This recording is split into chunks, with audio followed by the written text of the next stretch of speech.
We didn't establish who was leading in. You got it. Okay. Oh, yeah, go for it, bro. Sorry. Typical. Welcome back to the Janchi Show. Interview time. We are here. We are back with a really good interview. Actually, is my wavelength hot? I was just asking that real quick because it is a little hot. Yeah, it is pretty hot. A little hot. You can stand and turn the gain down a bit. Thanks. I will do so. Yeah. Okay. Well, let's try that again. You're listening to the Janchi Show, hosted by 3 Korean American adoptees diving headfirst into what it means to be adopted, Korean American, and more. And now, here's your hosts, Nathan, Patrick, and KJ.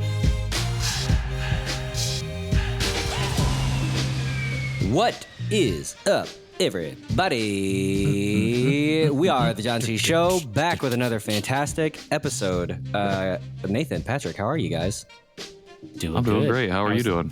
I like that energy.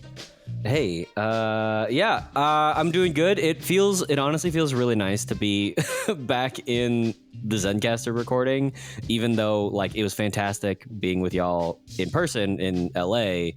I missed not being able to like type messages to you while we were talking. Yeah, I like talking to you, but not right next to you. I want to be at least 4 states away. Maximum. I actually prefer you virtually. I hate being in the same physical space. The digital space, I really enjoy. Yeah. I mean, I took a shower, guys. I mean, come on. Yeah, Jeez. it was just a little too close. Just a little too close. Okay. Well, also, Patrick, you're a little too tall for us, I guess. It just makes us, Oh, we did stick you in the middle. Short. That was it's true. poor planning on our part. That's fine. It's fine. I am heightist, so fine. It's symmetry. It's fine. Yeah, we're heightist on the show. We're not. We are very heightist and not Great, height beer. Come down to our height beer. Cool. What are we doing? What does Janchi mean for somebody who may not be listening to the show ever before and never again because of this intro? Janchi means to feast or to, it means to feast. Could also be translated as banquet. If you added Janchi Heyo or Janchi Hamnida, it would be to do banquet or to do feast. But we call ourselves the Janchi Show because I do feast. We call ourselves the Janchi Show because we're here to feast, to celebrate, to banquet upon our stories, our intersectional identities, oftentimes with the help of a guest, sometimes solo. And then at the end of the show, we feast/banquet upon a Korean food or drink item, unless it's not Korean, in which case it's just generally from that continent of Asia. And hopefully just not a banquet. expired. And hopefully I'm coming around to the banquet expired. definition. Yeah, I'm not gonna feeling lie. it? Yeah, I'm kind of feeling it. I'm like, you know what? Maybe we've been doing it wrong for 143 episodes. You know what? Or 141, it's never I guess. too late to course correct. Okay, It's never too late. No, I know. I'm here for it. I know we had an opportunity, but we didn't have the Janchi noodles. So I don't know. Next time we're in LA. Yeah, sorry to the people who demanded that we try the Janchi noodles. Jelaine. We did not build that into our itinerary. But I did bring back one. I got one from some of the guests, Heiju, but she gave me that, the package of says Janchi noodles on it. So I haven't made it yet, but I just feel like the moment we all I'll have make that. Janchi noodles together is the moment the show ends. Like Is that the last episode of the show? We all eat Janchi noodles and say Janchi Heyo, and then that's the end, and we fly off into the sunset, and that's the end of And the show. then the So sun sets we can forever. probably never have them. Yeah, and then we're in a new apocalypse where There's the always earth is more frozen Janchi. over. The sun sets forever. Climate change takes over, and You've that's seen the end of the Westworld, world. and that's it. That's so yeah. All right, that could be a lot of episodes you from can now. never have enough noodles, just like you can never have enough Janchi. That feels Show. like a shirt. That does feel like a shirt. That would be my first shirt purchase for our show. Nathan, that you should get on that. Also, listeners, if you have merch ideas, send them Nathan's way. Sure. we should do some merch making polls. something new. Yeah. We're taking some merch ideas. So I wanted to make chopsticks and soy sauce bottles, but wasn't very practical. We couldn't get the logistics figured out, but I did make golf balls though, but that's another story. Do people have their own custom soy sauce bottles that they use at home? Isn't. I saw them on Etsy. You can do it. Oh, okay. Well, yeah. Oh, we've got. I know it's feeling like big solo energy, really but this is speaking of clearly custom things. Okay. Oh yeah, like guitar. I was gonna say we're talking to someone this week who does a lot of custom building of their own. Okay. Right? All right. Right? Yes, that's right. I mean, I like yes, that. That's a good technically segue. true. Yeah. See, I got good segues sometimes. all right. Generally, my like- segues are pretty good. 8 out of 10. Unless they're terrible. Then they're 8 out of 100. So not that good. But he adds a 0. yeah. Jonathan Hurley joins us on the show. Yes. AKA John. KJ, what do we talk about this episode?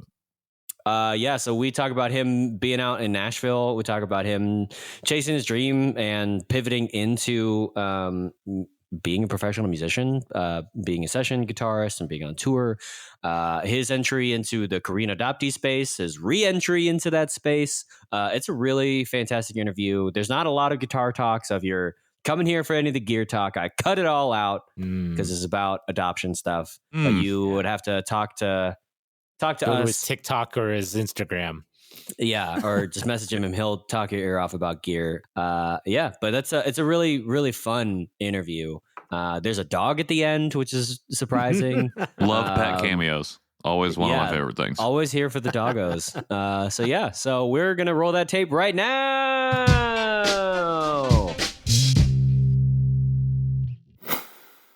Welcome back to the Janchi Show interview portion. We are here with an amazing interview. I can only assume because I'm excited. I mean, I think it's going to be an amazing thing. Jon Hurley is with us. Thank you. Welcome. And how are you? I'm doing good. It's been quite the ride the last few weeks. That's for sure. Yeah, it's been a few months since we've seen you, so I know we all hung out at KAAN this year. So it's true, we were all there. KJ was definitely there. KJ was definitely at KAAN. Yeah, KJ was there in spirit. Yes, and physically. Yeah, we have a picture of him with us. We have a group photo. The event. Yeah, completely not photoshopped. Yeah, no, I don't even know what that means. Yeah, it's not Canva. Yeah, it wasn't definitely not. It wasn't AI or anything. But Jon, welcome. We're looking forward to this interview, and like all of our shows and episodes, we'd like to start with you telling us as much or as little about your story as you'd like. Yeah, sure. Thanks for having me, guys. I really appreciate you guys very much.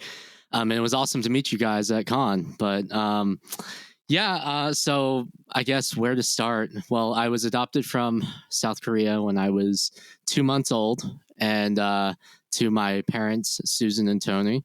My mom is a German Italian descent, and my dad is full-blooded Irish. He is also an immigrant.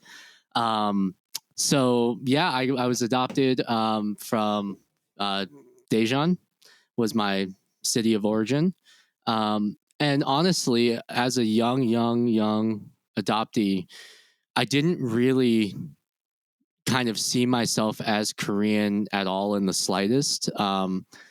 Like everyone, when we're young, we're told just assimilate, just act like everybody else. And I grew up in very rural Pennsylvania, so there weren't many Asian people at all, or people of color at all. However, like in my elementary school, I was one of 2 Asian people and one of 3 people of color, to put it in perspective.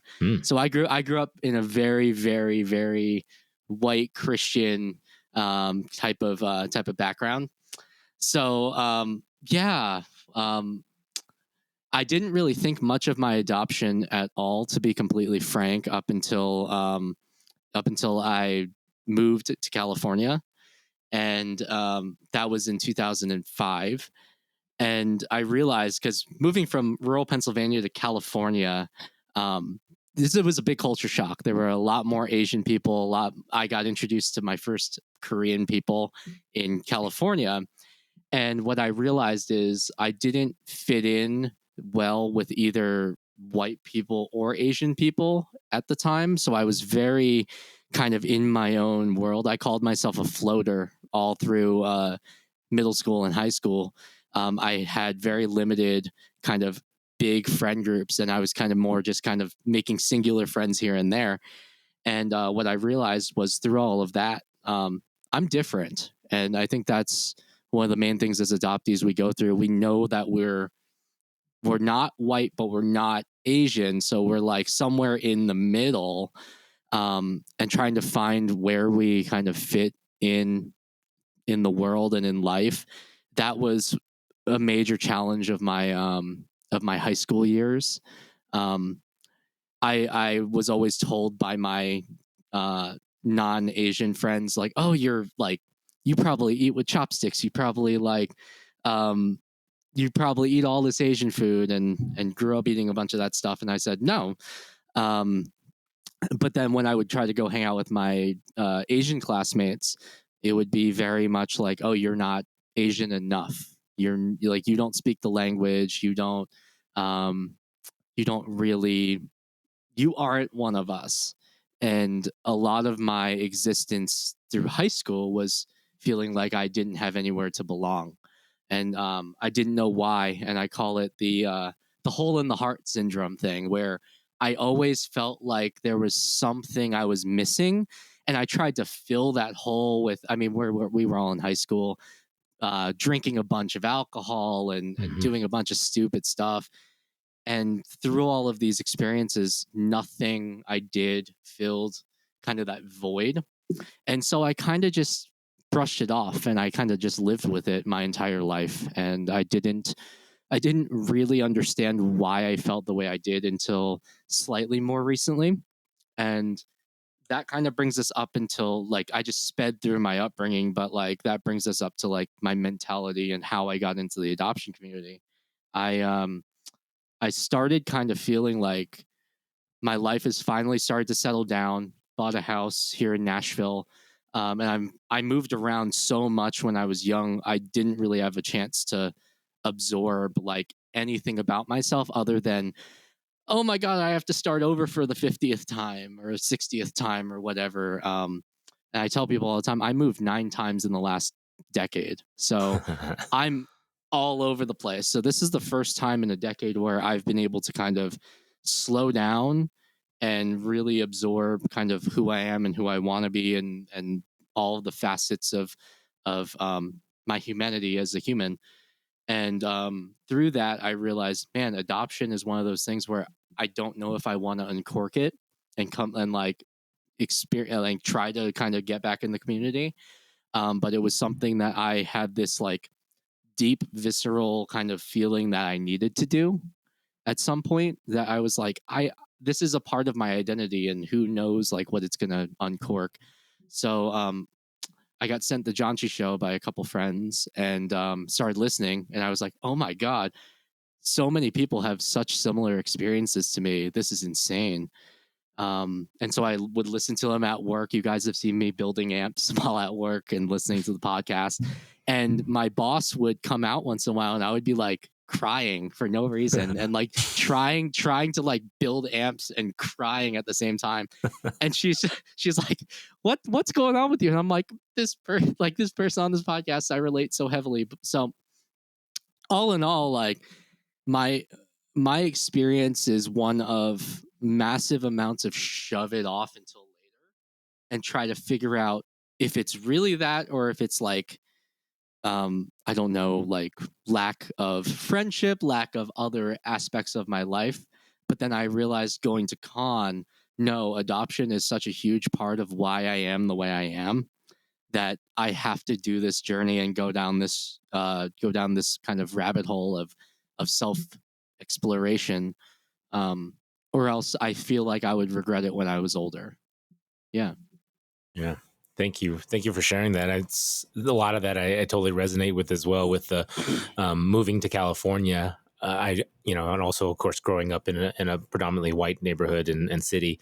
But then I did come to Colorado first for college, and then after that I went to California. And Colorado had a few Asians, but there weren't many. I mean, there was like, I was in a fraternity, so there was like one in every fraternity, pretty much. And then when going to California was like an eye opening experience for me. When you did that, I'm curious because I didn't really do this, but I was curious if anyone, when they move out to California, sometimes when they see, you said you met your first Korean, did you also meet your first Korean adoptee? Or did you ever look for an adoptee community also while you were out in California? I shoved it to the deepest parts of my soul enough to where like I didn't even like register that could be a thing to look for. What I did find was one of my closest friends in high school. Her name was Sun Young, and she was very traditional Korean.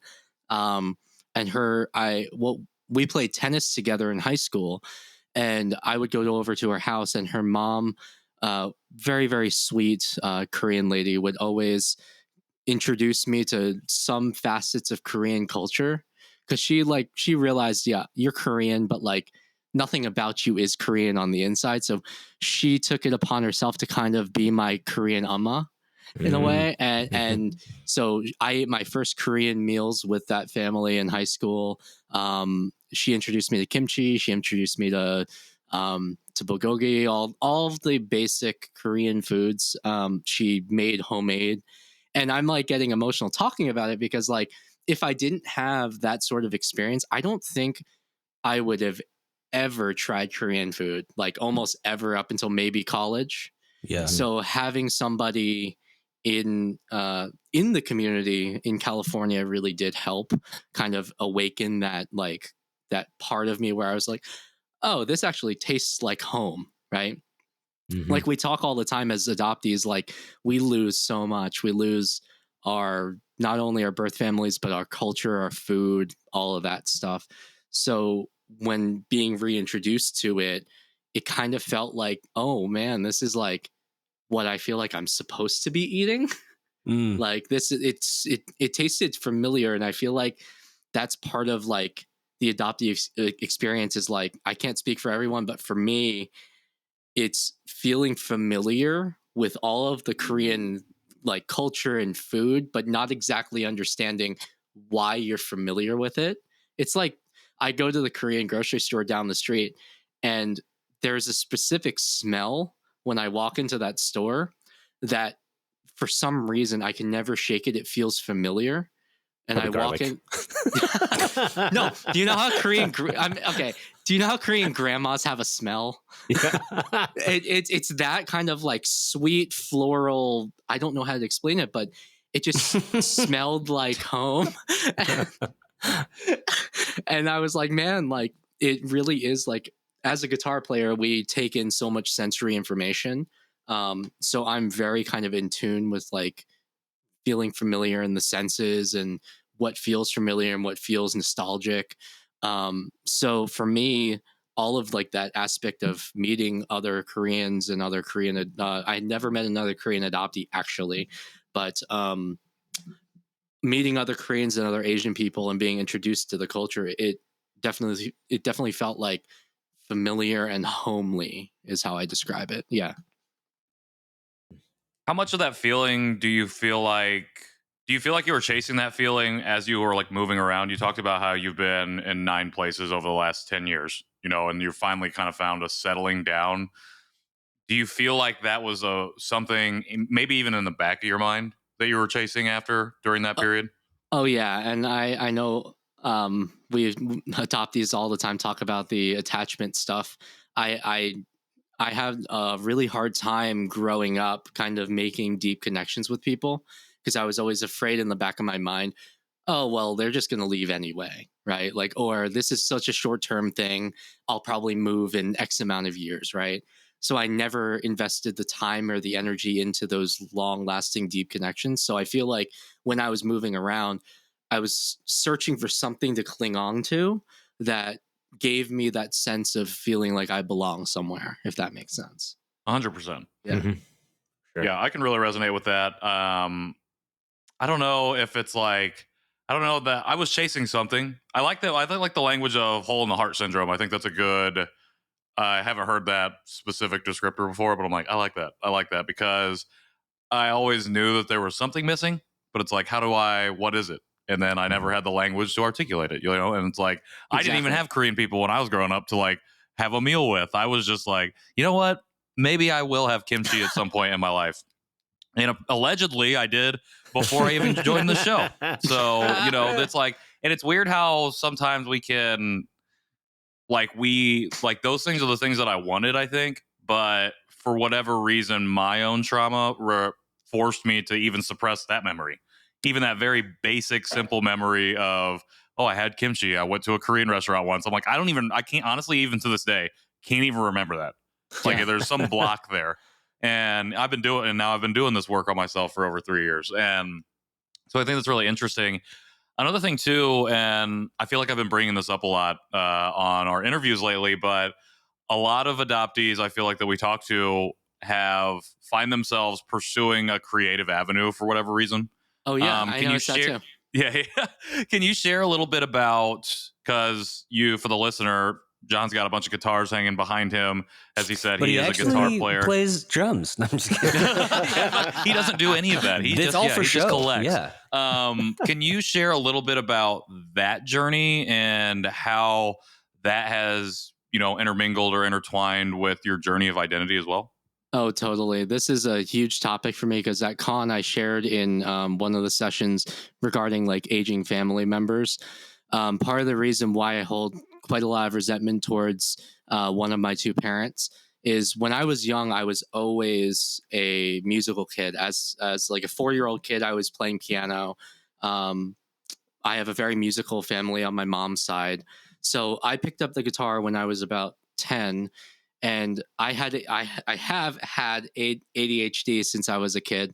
So I never would have kind of had the discipline to sit and learn an instrument, but I had broken my leg in like middle school at the beginning of middle school. So I had no other choice but to sit around and do something. And as fate had it, my cousin showed up and taught me how to play basics of guitar. So as I went through that, I realized, man, I'm really, really good at this. I was my teacher's best student growing up. And I entered a bunch of talent shows. I was playing gigs by the time I was 13. So I was always in that. And as soon as I turned 16, in like, what is that? High school, freshman year in high school, I think, or something like that. I had gone to Berklee College of Music's 5-week summer performance program. And I had the intention of applying at the end of that program, or applying to go to Berklee College of Music to pursue it as a career. But through that whole process, I auditioned and I got in. But about 3 weeks before I had to make the decision whether or not to go. Oh, and at all this time, I'm letting my grades in high school tank because I know I got accepted to Berklee College of Music. That's what I'm going to do the rest of my life. But where the identity comes in with it is my father sat me down about 3 weeks before I had to make that decision and told me essentially, like, you're going to be a starving artist. Like, I can't support this. Like, why don't you go be an engineer or do something else? Music can be on the side. But if you do this, you're going to end up being a starving musician the rest of your life. And like, it can always be a good hobby. And so essentially 16, 17-year-old me got scared. And I was like, well, what do I do? My dad's literally telling me I'm going to starve. My dad has multiple master's degrees in engineering. He's a smart guy, but the adoption kind of made me feel like I was never good enough to be his son. And I had to constantly chase whatever he wanted me to do with myself because I wanted him to be proud of me. So I gave in to that demand and I didn't go to music school when I should have. And so I enrolled in, I'm like a multiple college dropout dude. I went to University of Denver for 3 years of engineering school, and I dropped out because I'm a decently social person. And what was being asked of me was to essentially sit down, study. You don't have a social life. So I dropped out immediately once that semester came, where it was like advanced fluid dynamics, thermodynamics, linear algebra. It was like everything at once. And I was like, I can't do this. This isn't who I am. I can't do it. Bye.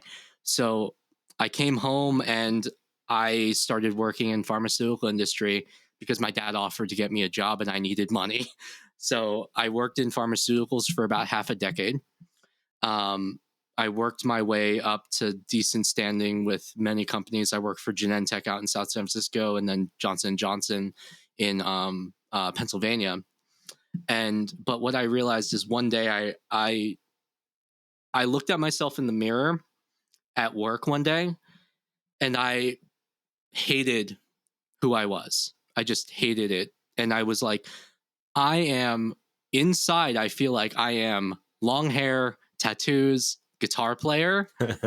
But on the outside, I have to wear a suit and a tie, and then I'm in scrubs for 3/4 of the day.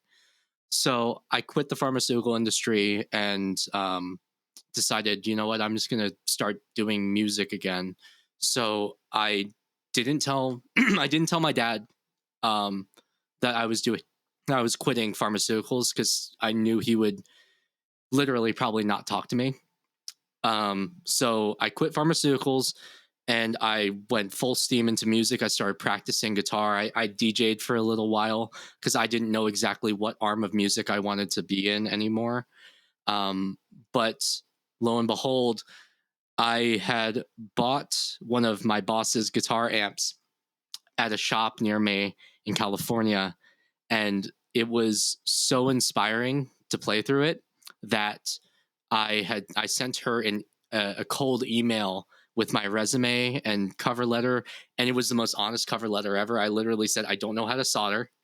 I don't know anything about electronics at all, but I'm willing to learn, and I really want to be in Nashville because Nashville is the place to be for musicians. And I got a call the next day, and me and her talked for 2 hours on the phone. And by the end of the call, she had offered me the job, and she needed me out there in 30 days. So I packed up the car and the trailer, moved to Nashville. And that's where I am now. And I've been here for 2.5 years. And I turned a 10-year town. They call Nashville a 10-year town. I turned that 10-year town into a 2-year town because I'm already touring and I'm already playing with people that you guys have probably all heard of, members of Queen and Adam Lambert. It's crazy what I've been able to accomplish in Nashville. And I always tell people it's all about believing in yourself and believing that you can, no matter what anyone else says and what the odds are that you'll make it or not, if you work hard enough, because I work my butt off, but I know that I can do it and I believe in myself enough to do it.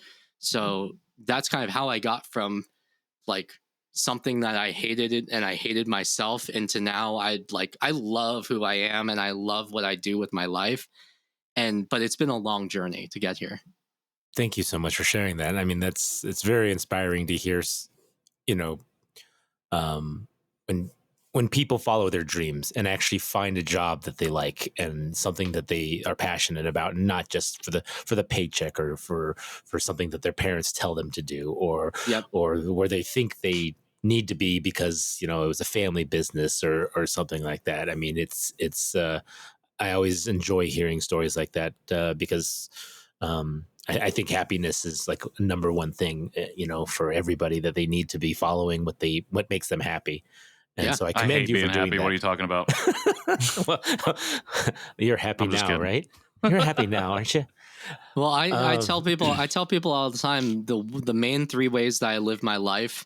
And I think if I stick to these religiously: authenticity, just being my authentic self; kindness, show kindness and empathy to those around me and everybody; be genuinely engaged when I talk to them and empathetic with what they're going through; and be relentless. Just relentless in the pursuit of what you want to do, and relentless in the pursuit of your authentic self. Mm-hmm. Well, I definitely think your story reflects those values. I appreciate you sharing those with us as well. I think that I love that you, like you said, you take the 10-year town and you make it a 2-year, and like that's clearly a sign of that relentlessness that you want to do. It sounds like a And like song too. Oh that's yeah. true. But you feel like but it's interesting because you always in the back of your mind knew who you were, I think, but you were just forced into this box that you didn't want to be in because of the dynamics of adoption and adoptive family People specifically. pleasing. And yeah, and it's like a lot of people I think can relate to that. Even outside of the adoptee community. I think a lot of people go through something like that, especially like children of immigrants. I feel like they go through something similar. Oh And I yeah. think that's where there's like overlap in our communities. When I liked when you talked about playing through the amp for the first time and feeling so inspired. Can you talk about did that also not only unlock like the musician in you and like that part of your identity, but did that also start to, or maybe not start, but jumpstart the adoption or the adoptee and the maybe Korean American side of your identity as well? Or was that still like, I'm going to relentlessly pursue music, and then some of these other pieces of your identity started to come into the fold as well? The funny thing is, that's a really good question. And my boss, her name is Delana. She has been such an inspiration in my life. She creates amps. We call them emotional translation devices because she designs things in a way that you plug into them and you immediately feel something. Like there's nothing quite like what we design at Third Power. And when I plugged in, I felt like this surge of I can create, and I'm inspired to go write music and go play music now. And and I think that through all of that emotional translation of me playing all these shows as soon as I moved to Nashville, if you watch me play, I channel like all of my emotion into my playing. I don't just stand there and play like a robot and play jazz for forever. I I give everything in terms of my emotional energy to whatever I'm playing.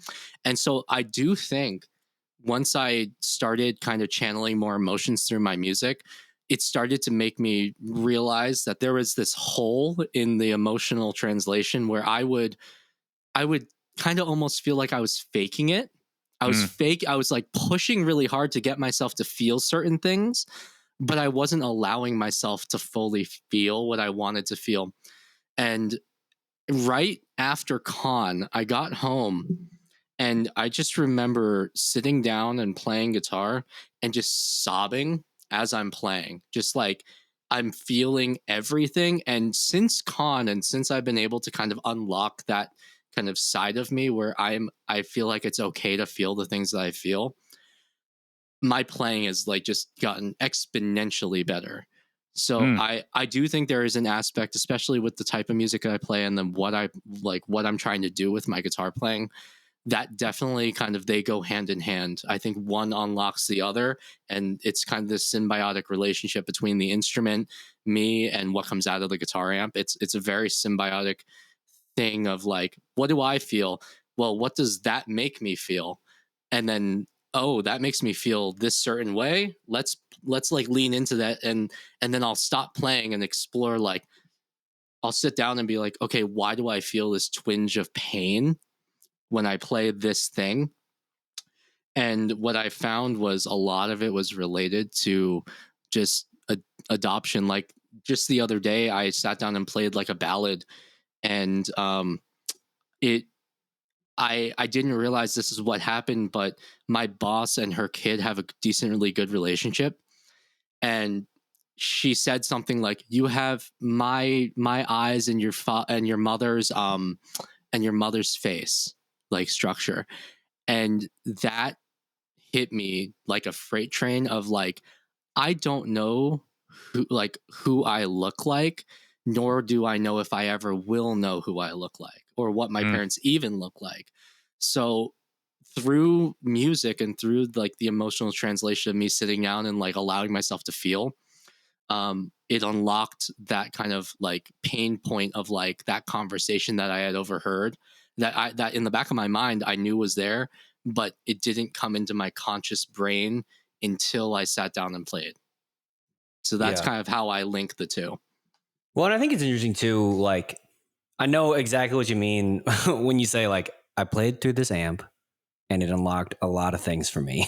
Like, what I think is interesting is I heard you say early in your story that you met with this like older Korean woman who like took you under her wing and was like, I'm going to teach you all the Korean stuff. Like, here's that stuff. And then you find this amp that allows you to express yourself in really specific and nuanced ways. And I think what's unique about artists who don't use spoken language to express themselves or don't stick to the rules of maybe like traditional spoken language. So if they're more like poetry, but they're just like forget all the rules or, you know, whatever.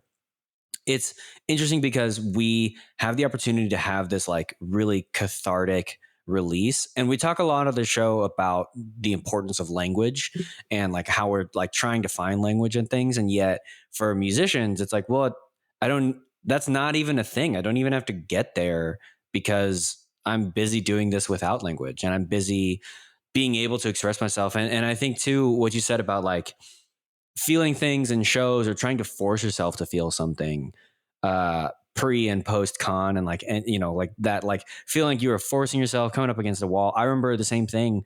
Like when I guess like after we had started the show and I was still living in Springfield, still a worship leader, I was like, I'm definitely forcing myself. I'm performing well for the people who are there at the church and, you know, expect a good performance. Like, so I'm like meeting my job requirements, but in terms of like myself, I'm definitely forcing this. And I never put the two together, that what I was going through in my identity journey, through adoption, through Asian Americanness, through religion, etc., could have been the thing that was like really gatekeeping me. And I just wonder like how many adoptees need to be encouraged to continue to pursue creativity because language isn't necessary. You know what I mean? And because like there's just so much that like we just can't capture yet with words, but we can capture with other mediums. So I'm curious, your description in your form says you're a live and session guitarist in Nashville.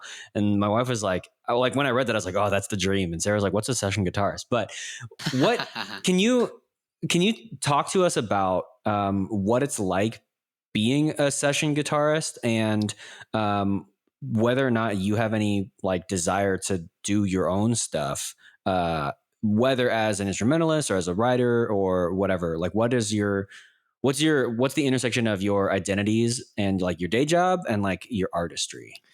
Yeah, that's a great question. So for me, guitar, to be able to do it in Nashville, I always tell people the top 1% of musicians are in Nashville. So if you're aiming to be at the top of anything here, you have to be like the top 0.5% of the 1%, and the top like 10% of all musicians, like, or what am I trying to say? The top 1% of all musicians, you have to be better than 99% of the country. Yep. Essentially is what I'm trying to say. So when it comes to if Nashville, you're gonna play in Nashville, you got to be damn good. You have to be really, really, really good at the end of the day. And that's being a session guitarist isn't what I mainly do. I mainly do live, but session work is something to pay the bills. It's when someone is like, oh, hey, like I have this album, can you play on it for me? And they'll send me the track, and I have a recording set up in my house. So I have an ISO cab in the other room, mic'd up. And as you can see, I have multiple amps back here and multiple cabs to choose from. So I can dial in exactly like the flavor. If I'm playing like a church thing or like a Christian rock thing, I can like dial in a Vox AC30. But if I'm kidding you not, I'm turning into a salesperson for Third Power. But the claim to fame for our amps is they're multi-voiced, so you can go from Fender to Vox to Marshall all on the same amp. So like I have the ability to do it from my house, so I don't have to go to the studio. But and that's the kind of session work I do. Mhm. The traditional Nashville session guy work thing is there's a guy named Tom Bukovac, and he literally is. They call him the session man, Uncle Larry, the session man. And if you watch him work, he'll have a track in the studio, and he'll be able to do a perfect take the first time. He will literally like listen to it like for half a second and be like, I know exactly what I'm going to play now. Yeah. And he'll be able to comp perfectly over for the track. So it comes down to a lot of like trying to trim down the amount of time you're spending on recording and coming up with ideas and getting it really fast and recording it and doing the song justice. So it's a lot more nuanced. It's a lot more kind of a knife's edge. You're Yeah. very much on a knife's edge when you do session work. You're like, this tone needs like a tiny bit more 500 hertz or 800 hertz. Like it comes down to being very surgical. Where live guitar, it's kind of like I just have to get close and I have to have a tone that is convincing enough. So yeah, session work in Nashville, everyone's trying to be a session player. For me, I only take the work that I know I can do successfully. I don't kind of outstretch myself because that's not the main source of enjoyment for music for me. But if someone asks me to play on an album, I'm not going to turn them down. Right. Me and my friend is the vocalist from the band Great White, and his name's Brett. And he recently asked me to come down to freaking Alabama and record stuff with him for his album. So I do session work, but it's not like a main driver of what it is. But in terms of my own creativity, the main thing in Nashville is finding people to work with. Because everyone has their hands in like 13,000 different pots. So trying to find people that are like-minded, want to do the same type of music, want to write, want to record and produce, it's very difficult. So for me, I keep getting requests for a instrumental guitar album. So I honestly, if I'm going to do anything, it's probably going to be hiring a bunch of other session players and like doing like a 3-song or 5-song EP of just like instrumental guitar stuff. Because that's what I enjoy doing, but there's no market for that really. It's a very limited, tiny market. So it would listen. it would be more for my own catharsis in that regard. Sure. Yeah. I think it's so interesting that, you know, you find yourself in Nashville, and I feel like you go to where the musicians are, and you talk about, you know, the best musicians are here doing the thing, and you've not only ingratiated yourself in that community, like you're like playing with all these people, like you have established yourself as somebody who is I'll say a prominent part of this community who shows up at these places and plays with all these different people, and that's like this version of building community. Like you found community with these musicians and these other folks. And then I think it's really interesting. You talked about, you know, playing live, like you want to go and like find the people that you want to play with. And sometimes it can be really difficult. Like it can be difficult to find the right people to play with. And we talk about in the community or like on the show, like you enter in the community and can sometimes feel like you have to be friends with everybody and like you have to get along with everybody. And that's not always the case. Like it's really meaningful and impactful when you find your people within this community. I think it goes longer. It goes a longer way. Can you talk about how going to KAAN, or can you talk about the KAAN experience for you from a community standpoint? Yeah. Were you able to find your people in the same way, or maybe in a similar way as you did when you first went to Nashville? Is that the first time that you had an opportunity to build community like that with other adoptees, or what was that experience like for you? So essentially, I decided to go just out of nowhere because I think I was listening to your episode from like last year on KAAN, and I made the split-second impulse at work. I was like, I'm going to buy a ticket, and I'm going to buy my plane tickets, and I'm just going to go. I don't know anybody who's going, but I don't care. I'll figure it out. So the whole experience for me was everyone thought I was going to be nervous because I was talking to all my friends and they were like, are you nervous to go with like not knowing anybody? I'm like, if people like me, they like me. If they don't, whatever. I'm very much in that vein of like, it can't hurt to try. So I went into it with a totally open mind, and immediately I was worried that I wasn't gonna have friends and everyone was gonna have like their own clique already formed from like other cons. But as soon as like I got off the plane, I met a couple of adoptees like in the shuttle on the way to the hotel.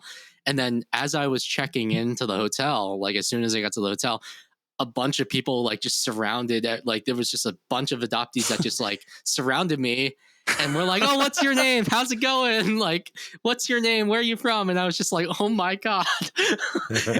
I was like inundated with people, and I was just like, wow, this is crazy, like what the heck.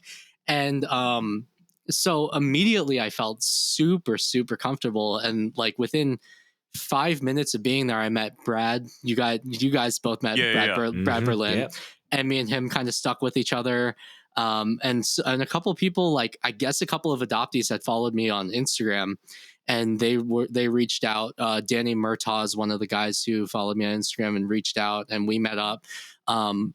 So it was actually relatively easy to find community. I met Patrick day one at the Day one at the Starbucks. At registration at the Starbucks. If you vibe with Patrick, it's a very easy in to the rest of the community. Well, who vibes with Patrick? Patrick knows everybody. Patrick knows everybody. Well, Patrick's that's true. Patrick's just loud me. enough that Yeah, people then are I'm like, very loud. So. There's the lighthouse named Patrick I don't know how to Armstrong. take that comment. No, the thing is, like, Patrick, you understand this, like, or you all probably understand this when you are like a public figure and people start to recognize you. It's kind of like, at first it gives you that imposter syndrome feeling. Like I came to KAAN like in regular, like people were like, oh, you should show up like in your rock star clothes or like your guitar clothes. And I was like, no, I don't want anyone to recognize me. I just want to go hair in. gives it away. Exactly. That's the problem. But I wanted to go into the weekend with nobody having any preconceived notions of me. However, that was ruined very, very quickly because people like recognized me from Instagram and from guitar, from the adoption community, and they were like, "Oh, I could find you so easily because your long hair gives it away." And I'm like, "Oh boy, okay." But Should've and then chopped it off. Well, and then Patrick was like, "You should wear your leathers to the gala next year." Yeah, honestly, but I was definitely able to find really great community really quickly, between all the guys I met, and then me and Patrick, Elizabeth Hawks. Yeah. Right, yeah. So me and Elizabeth got really close during KAAN. Nice. Talked to a bunch of people, mostly after hours, because everyone was kind of like in like an emotional heightened state during the conference. So we would all go out. We all went and either did karaoke. I did karaoke with Eric on, I think, Saturday. And like that was all great decompressing and community building. And so, yes, that was the first time I actually had a chance to be ingrained in the adoption community, because I actually had pretty negative experiences with other adoptees a few years back when I first started trying to get into the like wondering about adoption in the slightest in college. The general opinion that people were giving me was like, all adoption is bad, white people suck, and you should hate your white parents. And they would try to gaslight me into making me feel like, yeah, you're brainwashed, or they brainwashed you into thinking that you're a white like apologist. And for me, that turned me way off to the adoption community for a couple years. So I was a little bit hesitant to come back and like try to engage, but a couple of my other friends that I found on Instagram, like Eric and like a couple of other people, they were like, "Oh no, you have to like meet like the right adoptees. It's all about finding like the right people." And KAAN definitely gave me that opportunity. That's for sure. I love that, and I can definitely resonate with that experience of first entering the community and kind of finding the wrong people, maybe. Oh, yeah. I did find some of the right people who I would eventually down the line be able to have better conversations with. But I, like, similarly to you, just was given this impression that there were only Korean adoptees and that you could only ever either be on one side or the other. And there was no middle ground, and there was no room for you to be able to have a nuanced conversation. It was like either love it or you hate it. And then people are either going to really like you or they're really going to hate you. And I was like, okay. And then I was like going through it. I'm like, man, I don't think that it's like this. I'm like, this is a strange way to enter. And I was like, if we weren't doing this show, I don't know that I would have continued to pursue the community because I was just given this really bad first impression. And it was just really, really interesting. I could really resonate with that. Really appreciate you sharing all of this journey up until now. And especially because like KAAN has felt like this touch point moment for you, not only to find your people in that sense, but to go back and really start to develop like this music of your own, like that especially like captures the feelings that you've been feeling, wanting to process, and it's now like, okay, they coming out the amp now. Like I'm playing these things. Like I'm really giving the language, the sonal language to what I've been trying to express for so long. What is outside of these, instrumental EPs that you might be putting out soon? We don't know. We'll link them in the show notes if you got them. What's next for you on this journey? Like, what is something that you're really focused on or really excited or inspired by that you're pursuing relentlessly now? Oh boy. Well, as of right now, I'm on tour right now, so my tour dates will be somewhere. You guys can link them somewhere. But right now I'm out on tour, so if you guys are catching me between dates. I'm going out to Iowa and somewhere else on this weekend, and it'll be my first time on a giant long ass 45-foot tour bus. So it's my first tour, like quote unquote big tour experience playing festivals. So as of right now, that's taking pretty much all of my energy and all of my time because it is a tribute act. So why I ended up buying the gear I ended up buying today was because they want to get the tones a little bit closer to what's on the records. So I'm having to go back and essentially critically listen and re-engineer and program the entire show top to bottom. It's like 45 songs or something like that. So top to bottom program every single thing to nail the tones.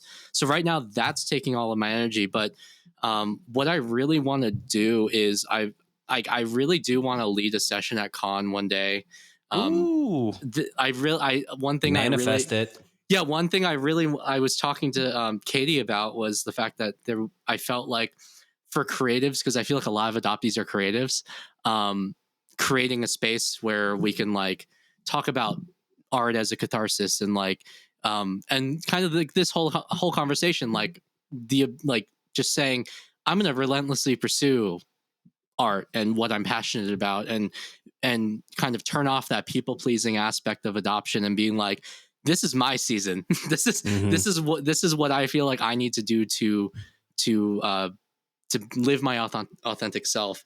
So what's next? I really, really, really want to go on a big multinational or international tour. So that will be that. From everyone that I've talked to, one of my biggest, I guess, friends, his name is Tyson Leslie. He's the keyboard player for the band Vixen. And he's like, man, your work ethic, the amount of talent that you have, and you have like the whole package.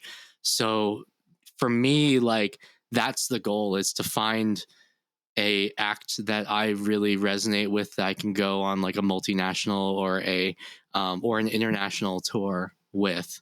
Dua Lipa, please. I love Dua Lipa. I'm not afraid to admit that. She's awesome. But yeah, so that is kind of the relentless pursuit. And KJ, you can probably relate to this. Guitar is one of those things where you're never done. There's always more. So I practice literally after work. I get off work at 6. I practice until 10, and then I go to bed and wake up and go to work again and do it all over again. And then on the weekends, I wake up at 7, and I practice from 7 until 7 on Friday, Saturday, Sunday.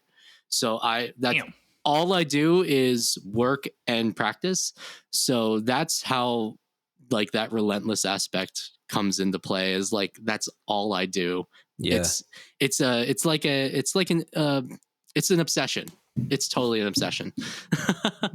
Dua That's Lipa, awesome, bring man. this man on. And also, if you're listening to the show, please share our show. Yeah, but I think that I don't know. You guys have spoken to more adoptees than I have, but I feel like a lot of the adoptees that I've talked to kind of have this similar mindset to me. It's either you're all in or you're not. It's like you're gonna go into it giving 100%, or like Right. or like what, like is it even worth it, or what is it? And I think because in my adoption journey, I never felt like I was good enough growing up for anything. My dad would never give me any praise, very little praise growing up.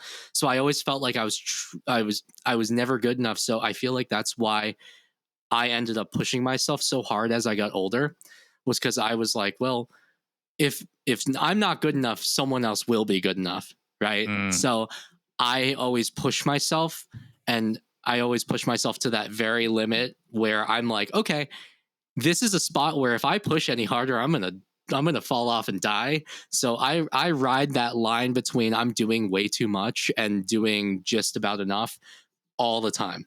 Yeah. It's a constant back and forth between feeling like I'm overdoing it and not overdoing it. It's a tap dance. Yeah, 100%. So, yeah, I mean, I'm excited for you.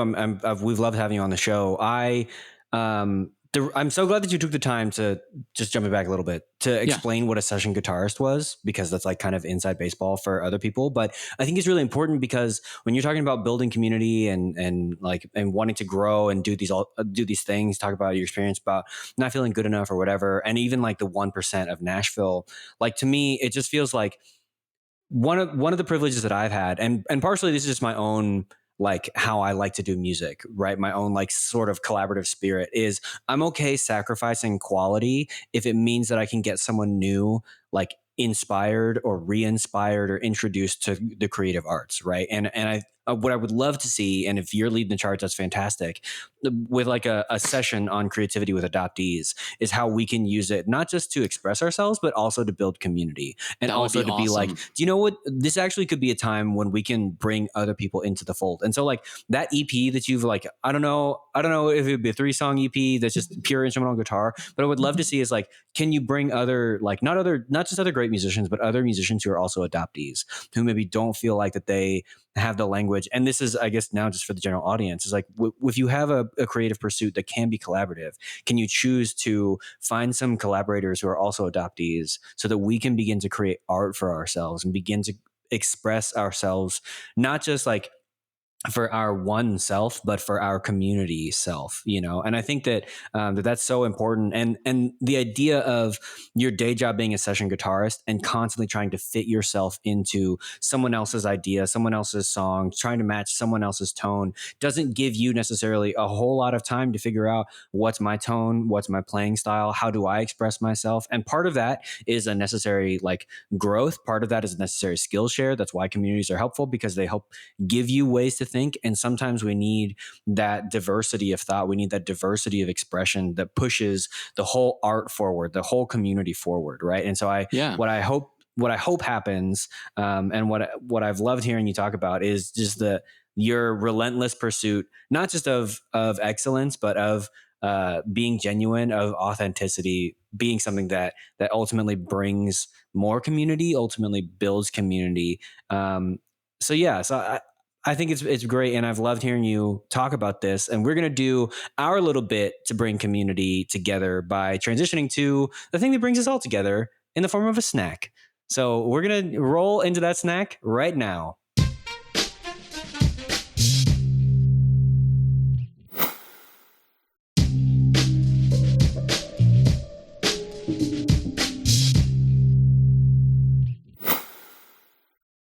Welcome back to the Janchi Show. Food time portion, snacky snacks. Snackalicious time. I like that. I'm going to use that. We just had a great interview with Jon Hurley, and now we are going to talk about a snack. Speaking of snack, the name of this is Snack Pop, which is kind of funny. That's not has nothing to do with music, but kind of, right? Pop music. For the listener at home, I can literally see the excitement on Nathan's face about this particular snack. So I'm excited to hear what he has to say about it. So this is a limited edition snack. So we shouldn't be opening it? I don't know. So I didn't know when I bought this. I had to do some research on it, but it's called Snack Pop, but it's the 17 limited edition version. And I'm like, what's 17? And who are these, very well-dressed, beautiful men on the front of it? Well, that is 17. 17 is a K-pop band. And there's only 13 on the front. I know. So that's a whole another thing that I'm sure we'd have to go into research is why is there 13 people in a band called 17? But I don't know. There's lots of different flavors, and they just essentially look like little corn snack balls, like crackers. But there was different flavors, so I sent to all of you a different flavor. So corn soup. Yeah. I got corn soup too. Okay, so except for you two. Wait, what? So there's corn soup, and I think KJ's got the Injomi, which we've talked about, is the rice flavor, right? The rice cakes flavor. Yes, although the top ingredient is still corn grits. Okay, and my flavor is curry. All right, so you kept the good one for yourself? Yeah, you kept the good flavor for yourself. What do you go buy these for us? I don't know what you guys like. Maybe you don't like curry. How would I know? Ugh, I love curry. Okay, well now I know. I'll send you this one next time. But yeah, and it's a fairly large bag, so they smell good. Share. They're bigger than I thought. They actually look like cheese balls. Like I was gonna say, they're just the last time we had packaged cheese balls, wasn't a fan. These look good, the corn cheese. Oh, these are good, man. That does smell good. Okay. It definitely has the consistency of like a cheese ball. It's literally a Korean cheese ball. Yeah. It's great. Reminds me of the cheese. This reminds me of a snack that we've had before. Really? The corn soup specifically. I guess you both don't know what the snack would be because you have different flavors. So I know you said that I didn't know you liked curry, but we have not had a whole lot of Korean curry snacks. I can't even think of any Korean curry because curry, when I think of curry, I think of Indian and Japanese food. That's funny. Yeah, so I'm curious on why they chose a curry flavor, but it definitely is heavy in the curry. It's actually really sweet too. Do some ASMR with the bags and stuff, the crinkles. 2 servings per bag. Quite a bit.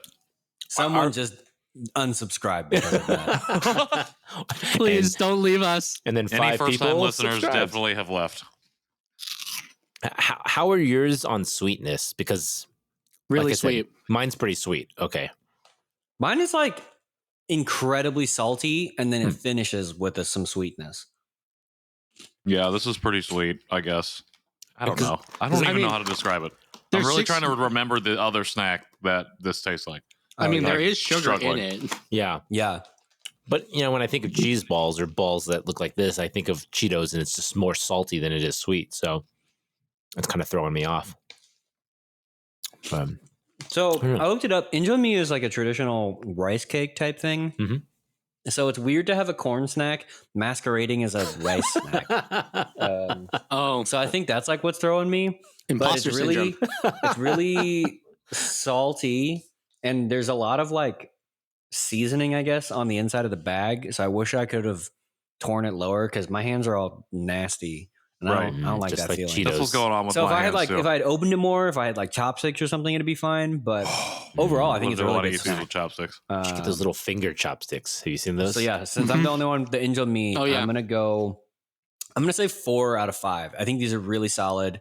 I would eat them again. I don't love the delivery, but that's on me. I could pour them out or eat them with a utensil and keep my hands clean. I just don't like having unclean hands, So I get 4 out of 5 for my Injomi rice cake. What's the snack brand? Is it just called Snack Pop? Yeah, Snack Pop looks like it says Eats On is the brand. Imported by Soul Trading USA. Ichion Yeah. is the So, brand. All right. So yeah. what about you guys? Have you? I know Patrick is trying to compare it to one of his previous snacks, but have you guys had like a corn soup, like a Japanese corn soup, or? Yeah, I mean, I don't know if it tastes like corn soup. Okay. I think I would say it tastes. It's all I'm getting is, I don't know about you, Patrick, but I get sweet on top of more sweet. Yeah, I'm getting a heavy corn flavor. I mean, I Corn could and- see this being in a soup, I guess. But not I could see the flavor being in a soup, but not as sweet. Yeah, there's just like a corn snack that we've had before that this is just really similar to. Maybe like the Bugle adjacent corn chips Oh, my that we've dog's had. here. Yeah. Dog is here. My dog. Hello. He smelled snacks. You can't hear us. Yeah, this is my dog. This is my dog, Nikita. Aw, She says She's hello. a beautiful dog. Yeah, it Yeah, is. she's a good girl. Big old smile. I want some of that corn. I want some corn soup. No, you can't have this. I will give these. I don't know. Okay, here's the thing. I feel like these are something I want to eat the whole bag of, but at the same time, I don't want to eat them all. So that's giving me some pause. I don't know, but maybe that's a good thing. So I'm going 3.75. Wow. Okay. This is a very interesting snack to me. I don't know. I don't know why. This would be something I would eat like with the drunchies. Like if I got home at 2 a.m. and like, for sure. Well, after my show on Saturday, it was 95 degrees and sweaty hot outside during the show. So as soon as I got back, I wish I had these because I ate a freaking hot pocket at 2 a.m. Well. And these would be better than a hot pocket. So I would say 4 out of 5. Yeah. Okay. I like that Nikita's reasoning. giving it a 5 out of 5. I know. Nikita's And my dog really wants it. Yeah. I agree. I mean, this curry flavor is good. I like curry. The sweetness kind of threw me off, so it's not going to be a 5 for me. So I'm gonna give it a 4 as well. 4 out of 5. If it was less sweet and maybe honestly a little saltier, I think. Is Japanese curry sweet? Slightly, I think. No, you can actually have it at different levels of hotness. So you can have like mild, medium, hot, spicy. Or Yeah, but it's hot. not. Does it's the not heat sweet too, affect is it? the sweet though? That's my question. I don't know. I mean, it might have. I mean, it has sugar in it, but I never think of it as sweet because I'm always having it on rice. It's got vegetables and meat and stuff. So Yeah. It's okay. Thai curry. Is Thai curry what I'm thinking of? That's a little bit Thai sweet. curry is Yeah. sweet. Yeah. Yes. Sometimes Korean's curry can be sweet, I think. I don't know if So I've yeah, ever so, had like, to Korean me- curry. yeah, that's what To I me, said. I was I've never like- had it before. I had it at a Yeah. restaurant. I don't know if it was like Korean curry, if it was just a Korean joint that served curry, but it's been sweet for me. So like a sweet curry makes sense in my brain. Okay. So Yeah. All right. Yeah, makes sense. But yeah, I'm not 4 trying out to of 5 change for your me. rating. I'm just That's saying. fine. No, I'm leaving it. Yeah, I at feel like just I would saying. have different rating for a different flavor. So, Yeah, so I need to maybe try I'll some of go these to, other like, ones. It's okay. Nikita's gonna inject her rating too. All right. What do you think, Nikita? What do you want to give it? How many barks? Well, she ate it. She gives it 5 out of 5. Apparently, All right. I'll take it. She likes I'll take it. that Oh, yeah, 5 she's out licking of her 5 chops. from Nikita. I appreciate that. John, it's been an absolute pleasure having you on the show. Yeah, I thank know you you've guys. been hyping the show up in your close friends stories, which I yeah. am privileged to be a part of, and I Yeah. appreciate that. What? I didn't see anything. No, I'm kidding. Sorry, Nathan. Sorry, bud. For everybody out there listening, you know, you talked about some of your tour dates and stuff. Where can we go to find? How do we follow you? How do we find out how to get tickets to this stuff? Where do we engage with your things at? So my Instagram is at Jon Hurley Guitar, and my website is easy. It's johnhurleyguitar.com. So you can All find right, me those perfect. 2 places. Great. All right. Well, you can find John at those 2 places linked down here in our show notes. If you want to hang out with us and find us anywhere on social media, you can do so at Janchi Show. You can go to our website, jonchishow.com. We're easy like that as well. Yeah. The website has all Assuming the you different spell ways that Janchi. you can support us, and you can buy shirts and aprons and mugs and some other stuff. I got nice. the Tumblr. Oh, yeah, you rep I got the Tumblr. Repping the Tumblr. John's got the Tumblr, repping the Repping the Tumblr. I Tumblr. appreciate that. Nice. I appreciate John.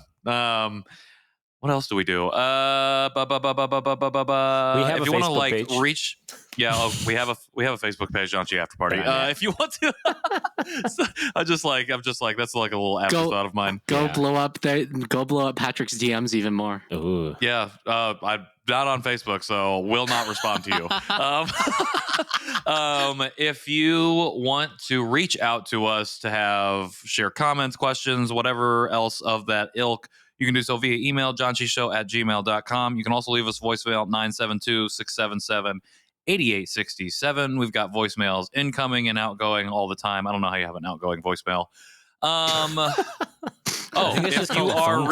If you're really vibing with the show and you want to find out another way to support the show, we would greatly appreciate if you left us a rating or a review wherever it is that you are listening to this right now. We always appreciate those, and it helps us increase visibility, awareness, all of those other great things.